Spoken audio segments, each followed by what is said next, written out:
అయ్యా చంద్రబాబు నాయుడు గారికి నమస్కారం సార్. మీరు ఎలక్షన్లో నగ్గగానే బీసీలకి బీసీ రక్షణ చట్టం తీసుకొస్తానని వాగ్దానం చేశారు సార్. వాగ్దానం చేసి ఎలా మీరు ఏం మాట్లాడతలేదు, మీరు అసలు ఏ మెరగినట్టు నటిస్తున్నారు సార్. ఈ నటనేటో మరి ఈ మాయల మాటలేటో ఈ గారిడి మాటలేంటో మాకేం అర్థం అవ్వట్లేదు సార్. మీరు బీసీలకి నన్ను రక్షణ చట్టం తీసుకొస్తారా లేదా కన్ఫర్మ్ చెప్పాడు సార్.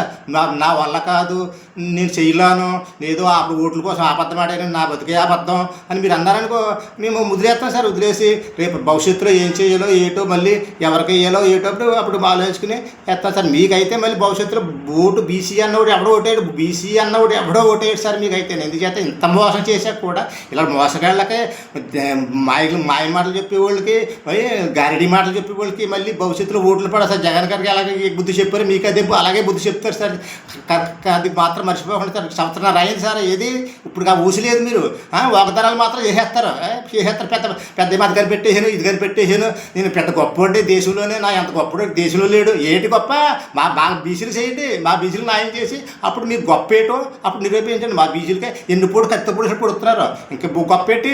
అందుచేత మీరు గుర్తించుకొని భవిష్యత్తులో బీసీ వాడిని ఎవడో కోటేడు ఎలక్షన్ దగ్గరికి వచ్చేదాకా అందరూ ఉంటారు బీసీలు మీ వెనకాల. కానీ దగ్గరికి వచ్చాక జగన్కి ఎలా చేసారో అలా దెబ్బ వేయకపోతే అప్పుడు చూద్దరు కానీ.